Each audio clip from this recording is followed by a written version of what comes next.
So today, I just uploaded the most important video I ever made. That was my title. It's a video I made last night, super proud of it. But when the other day, when me and my mom were downtown for the Tony Hsieh celebration, we ran into this singer-songwriter I've known from Vegas. I don't know if she's from Vegas, but I've known her for a while, and I ran into her. Her name is Jessica Manalo. It was really interesting. She said that, she's like, it's really funny that I ran into you because I was talking to two other musicians the other day, and they were talking about who's someone that you want to just sit down and talk to that you never have. And she actually said my name. I definitely don't believe in coincidences. So I thought that was super cool. So, since then we reconnected, and it was funny. The last message I had sent her was my number on Instagram. But, yeah, so we're going to get together and chat today, and I'm going to film what we talk about. I think it's going to be pretty cool. So, yeah. How are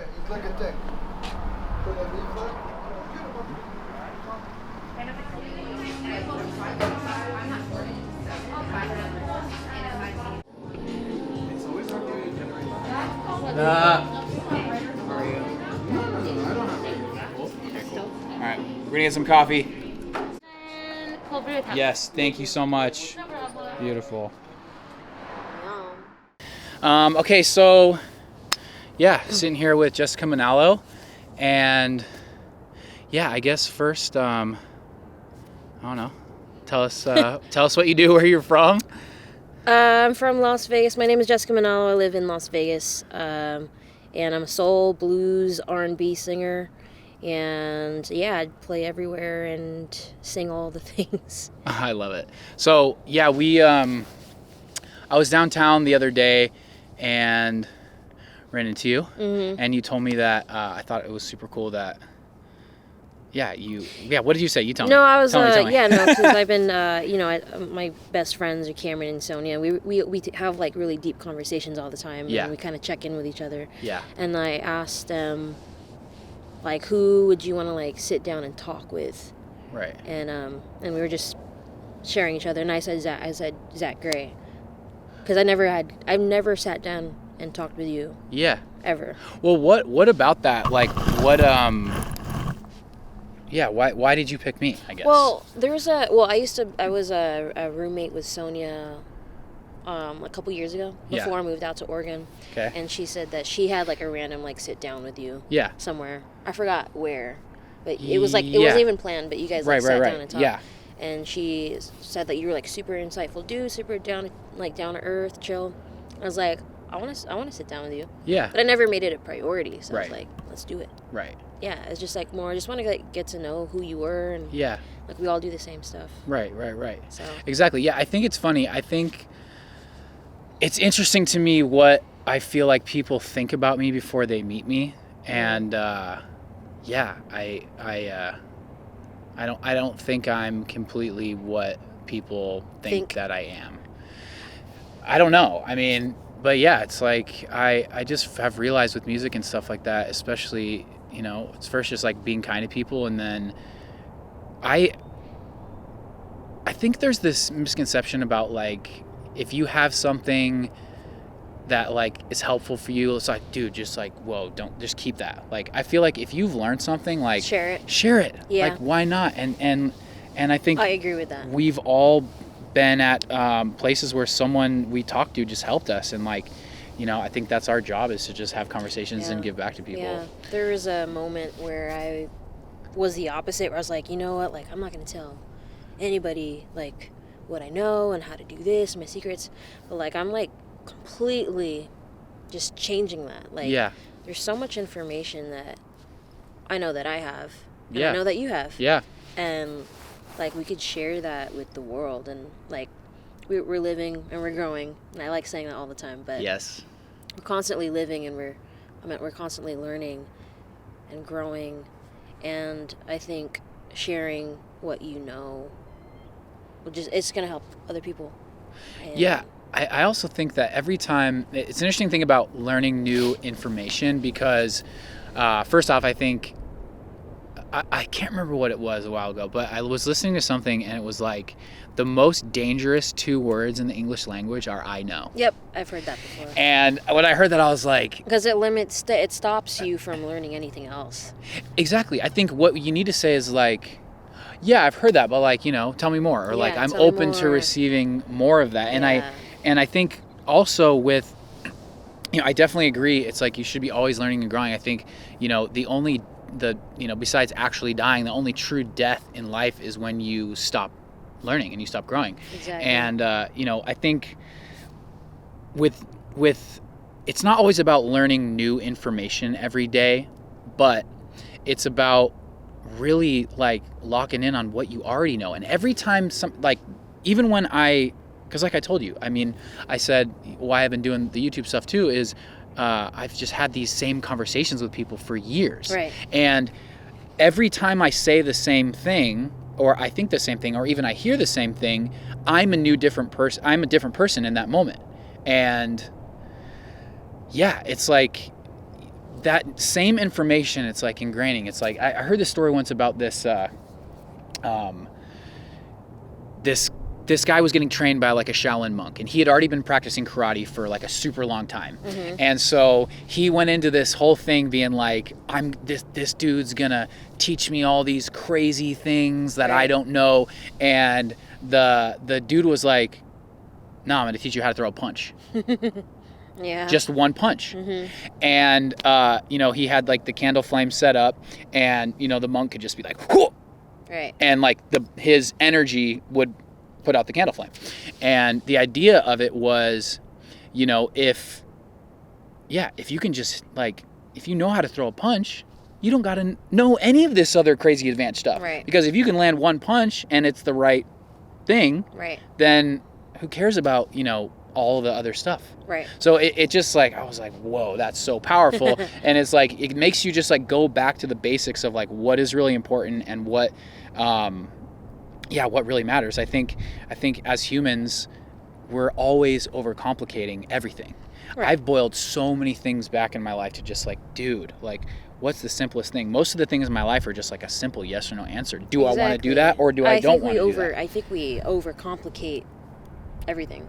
Yes. Like, and sometimes with emails, if there's something, say there's a gig that I don't want to do. Right. Instead of me saying like, no, I can't do that. Or, yeah, sure, I'd love to do that. I'll go around this whole thing like, hey, I don't know if I'm free that day.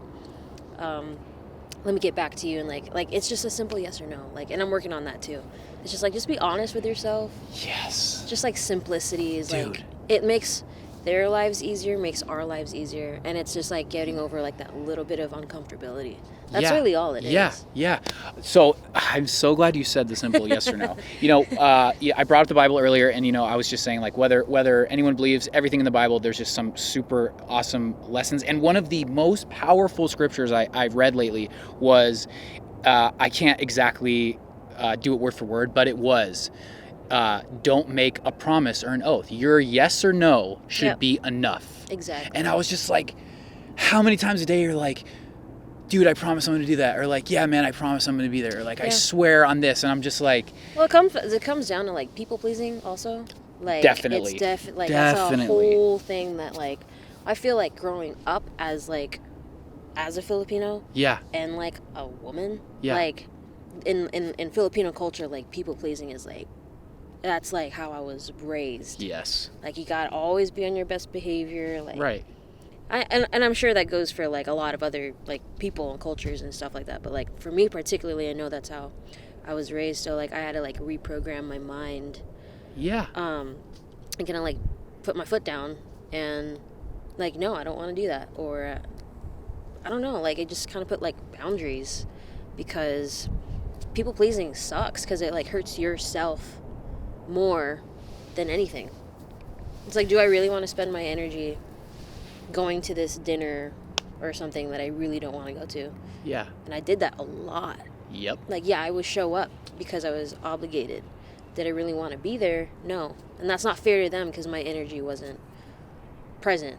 It was just like, oh, I can't wait to get out, like looking at the time, like I want to leave. Yeah. You know what I'm talking about? Yes. So I think just being honest with yourself is really important in growing and in life. So Yeah, I think, there is this whole idea of people pleasing. It's like, it's good to be nice to people, for sure. You know what I mean? But even in that video that I just posted last night, part of the thing I posted the video. But what I said was, I have always been I've always been nice, and I've always tried to really help people. But I saw that. But there's so many times where I felt obligated, and I felt like, dude, I gotta do this. Or if I couldn't do something, it's like, you're like, hey man, I don't know, blah, blah, blah, blah. It's like, that's the thing of you, I guess I've been realizing is like, dude, if you don't feel it, just say no. Yeah, just say no. Like, so many people send me songs sometimes, and I'm just like, dude, I'm not feeling it. And back in the day, I'd want to not hurt someone's feelings. But the thing is like, if you're true to yourself and you're really feeling a certain way, just say it. And right. and I just had this conversation about the need to explain yourself to people. Yeah. And I'm just like, I'm at Yep. the point now where I'm just like,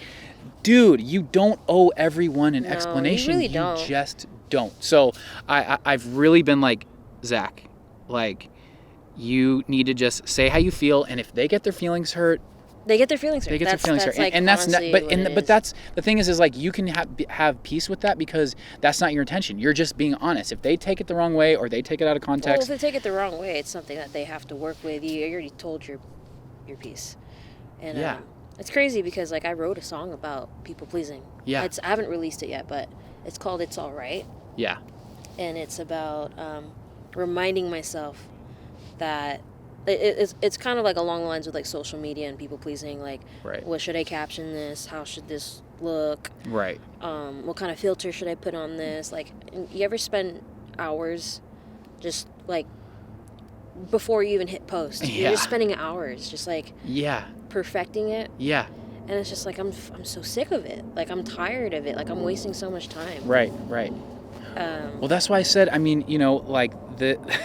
it's so funny because I feel like I put so much of what I say in that video. That's why I called that video the most important video I've ever made, because it just said everything. But, I think that process of perfection is, dude, it's detrimental. So it's better to just go. Even do it. even if you just set a time limit, I am going to work on this post for no longer than half an hour, and whatever it is after a half an hour, I'm going to press post, and then I'm moving on to the next one. Yeah. I used to get really I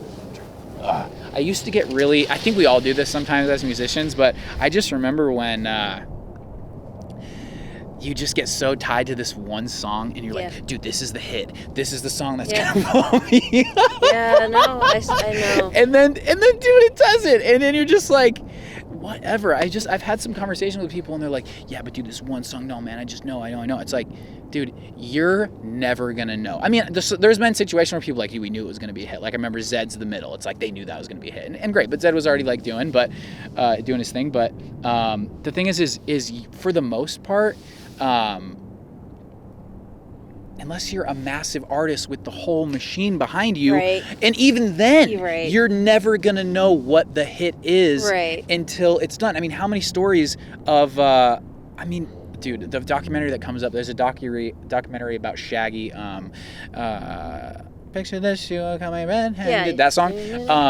It was this song that it barely got made. They did it wasn't doing anything, and then someone picked it up and through the DJs and wherever, it just blew up. So the thing is you're never gonna know what piece of content or what picture or what song is gonna do it. No, it's just but and honestly, I feel even with the algorithms changing, I feel if you posting one time about your song that's gonna blow up is not enough. No. You just have to keep posting it, because it just I think it's 10% of the people that really follow you or engage with your posts, right, are the only people that actually see what you're posting.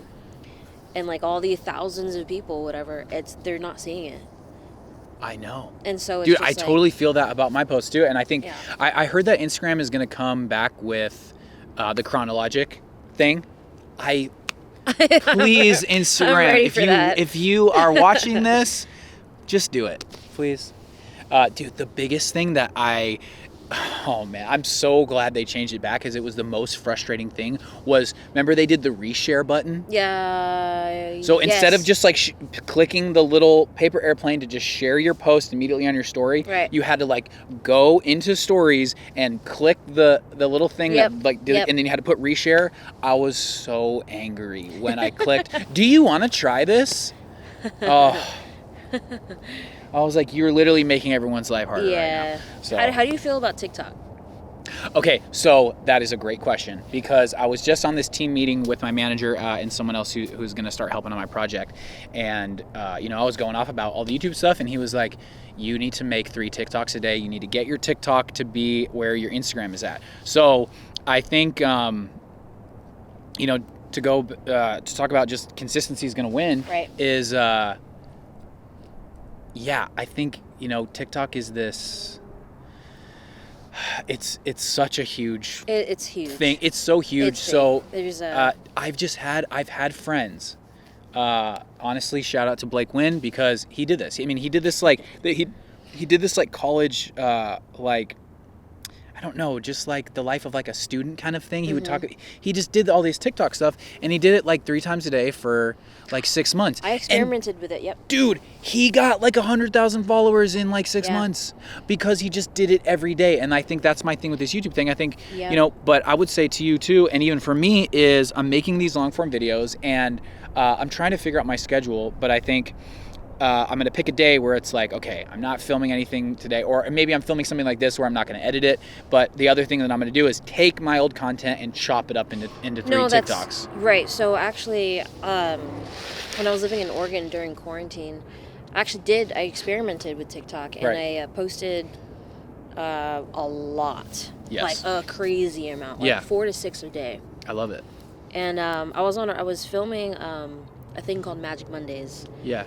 In nature, and I love I would take like a minute of chopping it up, like a minute, and posting it like every couple hours or so. Yeah.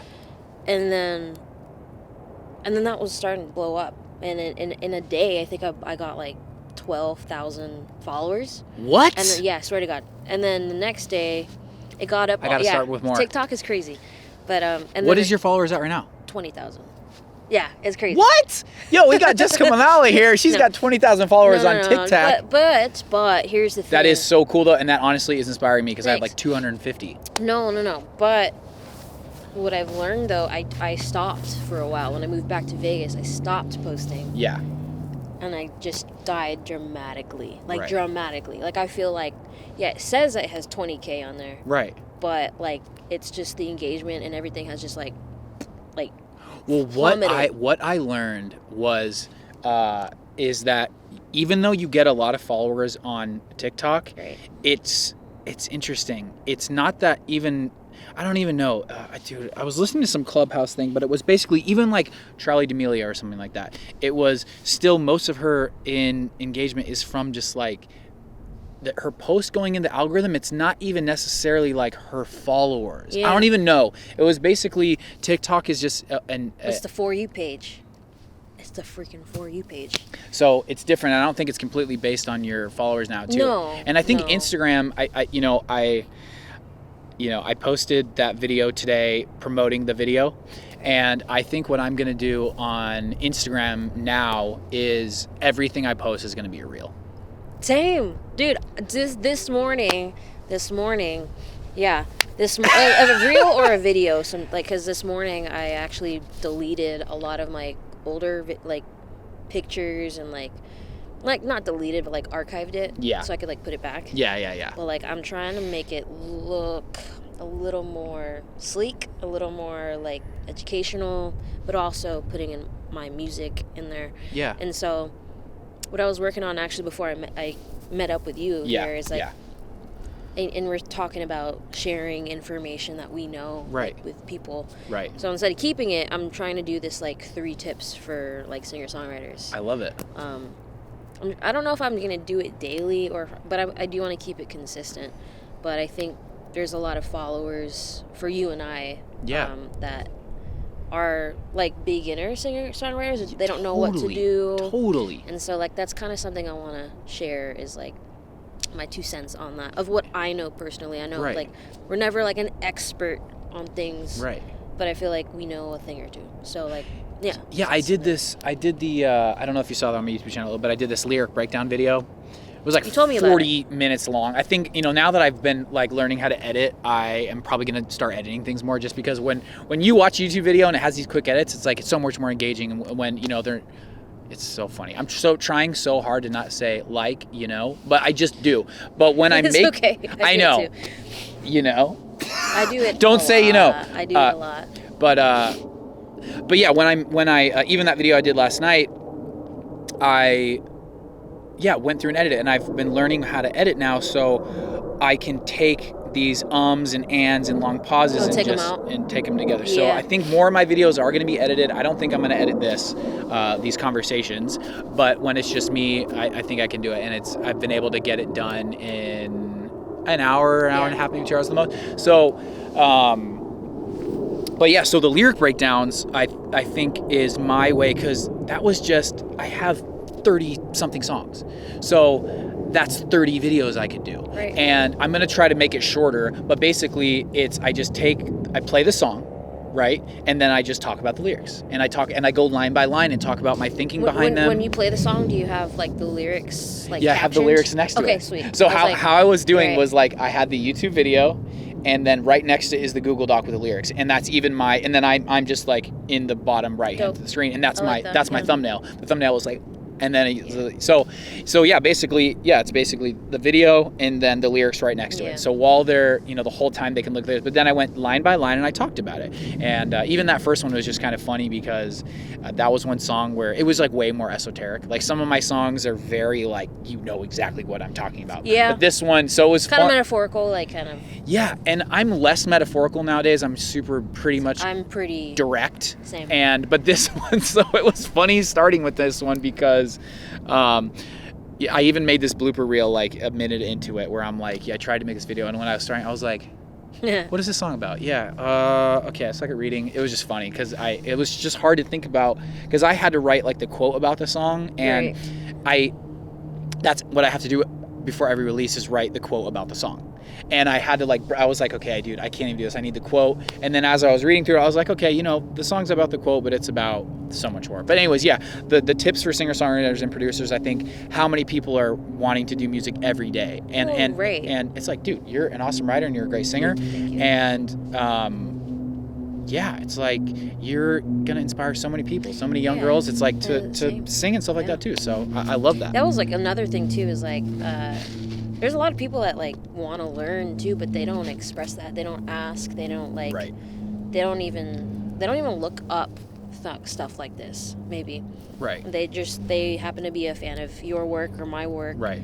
And they're just scrolling, and they're like, oh, that's cool. They're sharing like cool information that I want to know about. So, but like, yeah, there's I teach kids. I used to teach at School of Rock, but I love that. Particularly, like, I feel like really like a special connection with like younger like girls, that because they remind me of me, like when I was working or when I was learning.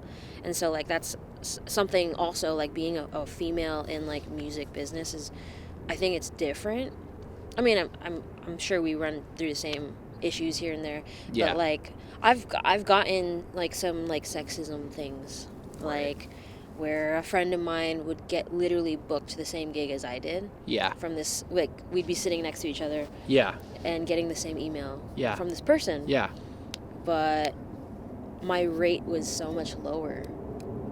Like, they were booking me like 4 hours for like $200. And what was his rate? $400 for 4 hours. I thought I put my. Oh, that's our timer. We're gonna keep going though. Hang on. That was 45 minutes. No way. No, it's my mom. I was like, that was not 45 minutes. That's crazy. Hey, Mom. Hello?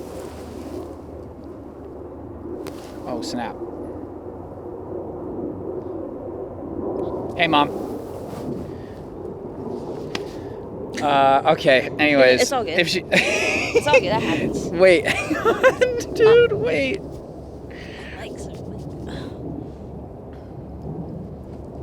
I'm doing an interview right now. I will call you back. Love you. Call and text your mom. Tell her or that you love her. Yeah. Anyways, okay. So yeah, the rate. So Yeah. I think I feel like in general senses, whether it's racism and sexism, it's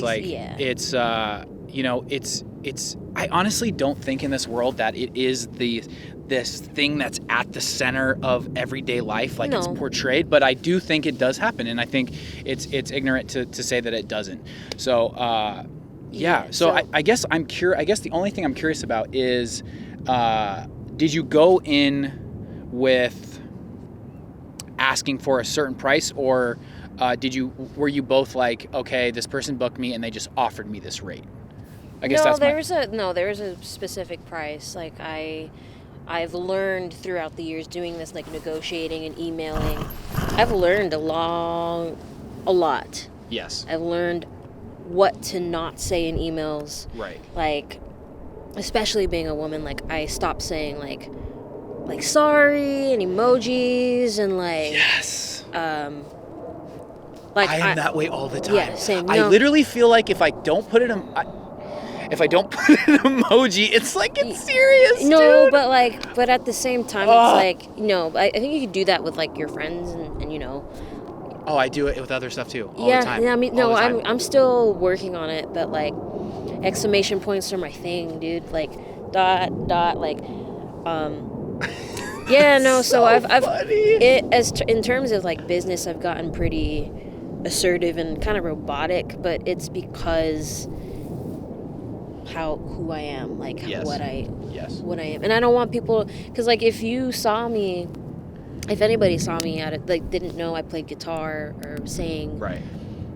I'm just a girl, like I'm just a small, like I'm 4'11", I'm not 5 feet, like I'm small, and like people take advantage of that, and I kind of had to learn, unfortunately, I kind of had to learn how to play the game a little bit. Yeah.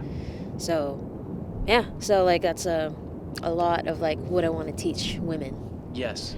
Stand up for yourself. Yeah, don't say sorry all the time. Yeah. Stop saying sorry. Dude, that is such a huge one. I remember there was this girl who started at my job when I used to work at a restaurant, and she just said sorry so many times, and I had to pull her aside, and I was like, stop saying sorry. You have to stop saying sorry. You have to stop saying sorry. Say it once. Let it go. But yeah, I totally feel like that. I think I hope that it's it's interesting. It's like the things with racism and sexism. It's like there's gonna be people forever who do this kind of stuff, and I think having a sense of awareness in that is positive. And then but I think you sharing that stuff with women especially can help them navigate that way sooner than instead of having to go through that themselves and be like, yo. And I've only learned. Sorry, I didn't mean to cut you off. No, but you're good. I've only learned recently. Like I'd say recently, I mean like the past 2-3 years.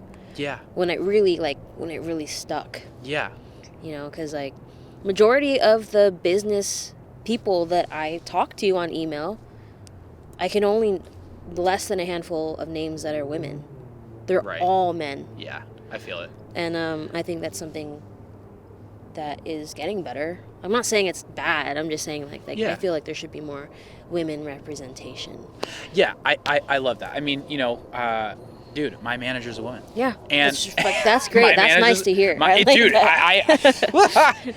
shout out to all the amazing, powerful, independent women out there. So my mom, God bless her soul, love you, mama. So I was raised by my mom and I lived with my sister. So that's how I grew up, and I just feel like it's a fantasy, honestly, and a dream come true that I have my manager that I do, and she is incredible. And the fact that she's a woman is, honestly, I love it. And I just connect more with that, and how I know she can handle things. Right. It's so cool. But yeah, just to go on the one thing with teaching stuff, I don't think, I think the more you talk about it, the more it's a thing. I remember there was, I just remember Morgan Freeman. Morgan Freeman was talking about some kind of, it was like, they asked him about racism, and his answer was like, dude, stop talking about it. And it's like, Morgan Freeman, he played God.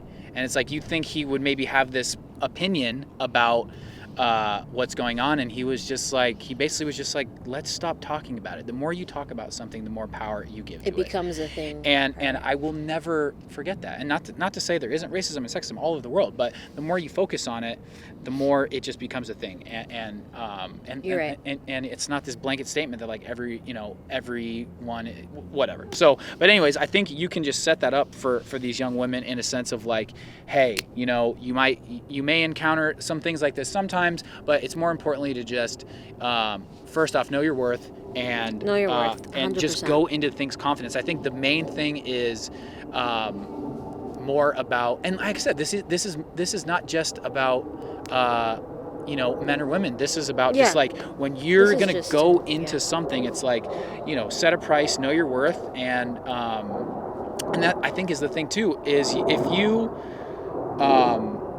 dude, it's even okay to like up your rate sometimes. It's totally. Like, know your value. Don't feel like you're not going to get booked because I put my rate at a certain way. Right. Like, my vocal fee is high now. Same. If you want to sing, if you want to have me sing in a song, there are rare occasions where if I super like the song. Actually, one of the songs I did right now, it's like, I guess he hadn't paid very much for singers, and he had this certain price. We got him to go a little bit more because I was, me and my manager were like, dude, this is my career. I do this for a living. But that was like the only time I ever really came down lately in my life because I loved it so much. But, my vocal rate is a certain price now. Yeah, because, same. And I think the other thing is, it's not just about me too. It's like my manager's got to get paid, right? And it's my time. I really like how much time and energy. But it's like, dude, we've pushed that rate up over time, and it's like, but people know the value and they know what I bring to it, and it's like they will pay it if you just like do. Yeah, no, I 100% agree with that. It's crazy we're talking about it because I've been doing the same thing where I have been upping my rate, and I've been saying no to a lot. Yes, a lot. Saying no is so powerful. Well, part of the reason is, first of all, my equipment itself is like a lot. Yes. And then hauling it to places is a lot, and sometimes I play 2-3 gigs a day. Right. And it's like it gets tiring. Like, yeah. And so like all of that combined, like what I have been making for like 7 years is just like, honestly, it's not cutting it anymore. Like I need to, got bills, and this is our career. This is what we do. Exactly.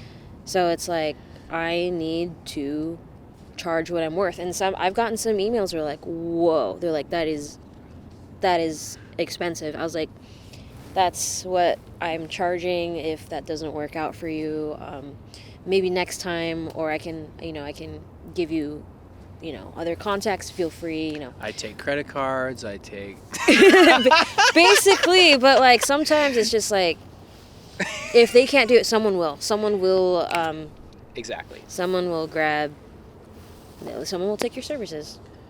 It might take some time, but yeah, I'm excited. I'm like booking out next year already. Right. And I'm making sure that all of these gigs that I'm already booking for next year are like double or triple what I have been charging. Yeah. And so kudos. Many kudos. to you as well for doing that, because that's great. Like, yeah. Yeah, I'm tired. It's tiring. It is tiring. It's a lot of work. It's I understand. It is hard to make a career as a musician, and but yeah, at the end of the day, dude, it's worth it. And I just think it's about that confidence, about knowing your worth, and it's about setting that in stone. It's like once you put that out there, it's like, dude, people will do it. So. Well, I also think that if you don't up your rate, or if you continue to stay the same, and you keep wanting to have these extravagant like goals, like how are you going to attain that next step if you don't kind of get uncomfortable for a second? Like that's just you have to kind of get comfortable in that uncomfortable spot. I think comfortability, and I think one of the most dangerous things is being comfortable. Yeah, exactly. Yeah. And being content. Yeah, I think I feel happy and at peace, but I think if you just feel I think there's a balance. I think as humans, we want this, this is interesting. It's so true. We want this balance of things that are familiar, and then we want this other balance of things that are like a surprise. Yeah. Like you have to have those in your life. But I think the idea of not being completely satisfied and content, it's like that is, an interesting concept about what pushes you to keep going. Exactly. Because if you just feel completely content, then in like an absolute form, you're not going to want to do anything else. You're like, It's oh almost yeah, the everything's same great. thing as and saying. That's not to say it's not, but Sorry. no, you're good. It's almost the same thing as saying I know. Yes. Yeah. So it's like you're not willing to do more. You're not willing to learn more. Yeah. So yeah, I think it's like cutting yourself, kind of like you're not reaching your full potential at all. Right. So yeah, anyways. I love it. Yeah. Is there anything else you want to talk about? What are you working on? Oh yeah, what am I working on? What's coming up? Yeah, what's going on with me? So yeah, I've gone through this whole process of I was doing my solo stuff. Like I made that album in 2019, same year I played Life is Beautiful, and I really did that because I started to do all that. I had a couple songs that were just me, and then I did one EDM song, and it just that took off in its own way. And then I did this album because I was just like, I don't want people to just think I'm an EDM top line singer. So that's why I made that album. I was just like, I have to have this project that just says my name so people know that I'm not, you know what I mean? Right. I just was the thing I just had to do. Right. And I had to like make this album before I was 29 or 30 or whatever. I just like needed to do that for my own. Like I always wanted to make an album. Right. So, but yeah, after that I made a couple other singles, and then I had this new management team that I was a part of, that I'm, still with Natasha right now, my manager. And, yeah, basically I was like, okay, I'm just going to dive completely into doing EDM. Right. Like I'm just going to like just focus on that. And, they've helped me actually, having that. And that's the thing too. It's like, you really got to, if you don't have a manager, you really got to be confident about like price and stuff like that. And that's why I almost stopped doing EDM, because I was tired of doing stuff for free. But you have to do stuff for free. You have to do stuff for free. Especially as a singer, because it's like, dude, if you don't have anything to back you up, credentials, then it's hard. So, yeah. But I think you can't charge if you already have a presence. Like, you already have a presence. You could probably charge something, but that's the thing. You just have to be willing to do stuff for free at the beginning. But I was just done doing that. Right. But there comes a point where you're like, yeah, I need to stop that and charge. But it was just hard for me, exactly like you. It was hard for me to, because it's like, oh, cool, man, this producer hit me up like, hey, man, we're cool, we're friends now, and blah, blah, blah. And like, it's like talking about money is like, I don't want to make it a little weird, and I don't want them to not work with me because I'm asking them for money. So but honestly, like sometimes business is business. You're right. And I had to learn that, but like the management team definitely did help me. So yeah, Good. Since I started doing that, I just, I've already been kind of DJing for a while, and I just started really liking DJing. And I think because I was in a band for so incredibly long, I just was, the idea of just going to a show and be like, yo, I'm ready. Boop. I mean, you were Load Gear the other day. It's like, we've been doing that forever, and there's nothing, you do what you have to do. But yeah. I just was in band since I was 13, and I was just like, dude, the idea of just being able to travel and bringing my keys that have my USB on it, like that just seems so cool. And I also, I like electronic music too. So I got to this point where I was like, dude, I'm going to come out with my own, because I've already been producing forever. I haven't specifically been like, I'm going to make this, there's a lot of EDM stuff on my album, but I wasn't branded as a DJ. So right. I think basically, I decided, dude, I'm going to have this DJ producer project where I sing too. And there's a couple other people that are doing that as well. Because the only way for me to be respected and get booked as this EDM artist that's right. a DJ is to come out with my own productions exactly. that just say my name. Right. Because even if it's a producer collab with someone and I help, until I have enough songs that just say Zack Gray, right. no one's gonna think that I helped produce those. Correct. Unless like right. the blog or the pub, like it's like very specific, like. Right. So yeah, that's my next step. I have the first song that is done. That's gonna come out after the new year. I have a couple other ones that I'm working on right now, and I'm just gonna go down that lane for a while. And dope. The thing is, like when we did Life's beautiful and how I've played so many other gigs. It's like the full band, and then we like go into the EDM stuff in the remixes live, which is dope. And I think that is something I definitely want to do. I think like the evolution of Zack Gray going forward is going to be, it's going to be a hybrid. Yeah. It's going to be the DJ stuff, the band stuff, the hybrid stuff, and then maybe just me by myself. Like Porter Robinson I saw the other day, and dude was so cool, and he did like all these different things.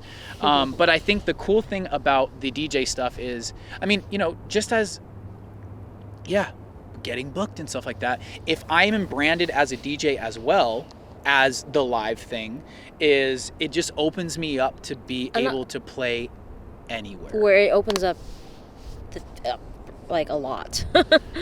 Like you get booked a lot more. Yeah, and I think I like EDM festivals, and I think you know, I want to be a part of them. And the only way to be a part of them is to have, you know, electronic music that works, that I produced. But I think that's cool. It's like, you know, different festivals, different things will be like, you know, or maybe this tour, this Zack Gray tour in the future, this is a live tour, right? Or this is a DJ tour. So yeah, I'm super excited. It's dope. And I'm excited to see what you come up with. This 2022. It's gonna be cool. And then I think, you know, with all this YouTube stuff, I think that's why I'm right on this precipice, to be honest, with what I know is going on with the team and the releases and people who are helping me right now. So I think to follow this journey over the next year or two is gonna be really cool. It's gonna be really cool to see and honestly document. So, dude, dope. Yeah. Yeah, I think what you're doing, like vlogging like this, and you're doing it like every day, is dope. And I think it'll be like a good, like people will follow you, you know, and like you're literally like follow your journey, right? And get more connected, like, and because I follow some vloggers, and I've been watching them for years, and so like I'm a fan, you know. So it's like cool to see their whole journey. Yeah. It's like you learn stuff from that, and you learn a lot of different things. It's not about the music. They learn more about like who you are and like what your interests are, and like, oh, I'm into that too. And right. Yeah. So like I think you're doing the right things. Thanks. Yeah, dude. Well, Jessica, I seriously really appreciate that we're doing this today. This is like going to be the first super one. Random, but like we made it work. Yeah. So I guess tell everybody where they can follow you. Yeah, or if you have any releases or anything like that, or shows or anything like that. Right now, you follow me at Jessica Manalo on everything, TikTok, Facebook, Instagram. How do you spell that? On social media, it's JESSSICA, 3 S's, Manalo, MANALO. And I play a lot around town. But I got a new release. I just released an album called Magic. And 2 of the songs that made it on Obama's summer playlist, which I'm really stoked about. What? Yeah, I swear to God. That's sick. That is super cool. Yeah, so like, so that's just released. I'm working on a couple more songs, more production based, but I'm not gonna leak it out just yet. But I'm working on a lot of music right now, trying to change up the vibe. But yeah, stay tuned, and I got a lot of stuff coming your way. Amazing. If you are another artist, you know, obviously it's easy if you're near Vegas. If you are watching this video and you want to come talk to me, I'm not sure what we're going to call this series, but there's going to be a title on it, and it's already down here, so we're going to think about it. Come up with a name. Yeah, we're going to come up with a name. So yeah, if you are someone else and you want to come have a conversation with me, musician, or honestly anybody, I'm going to start this whole series, which is whatever name's down here that we don't know yet, but you guys know.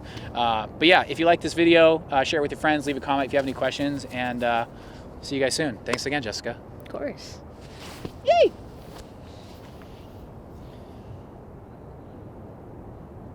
That's amazing. Yeah. I'm going to say that. Okay, so Jessica came up with an amazing name for this. And she was like, the stuff that people don't talk about is the gray area. So this series of conversations with people is going to be called The Gray Area. I actually really love that. Like and subscribe.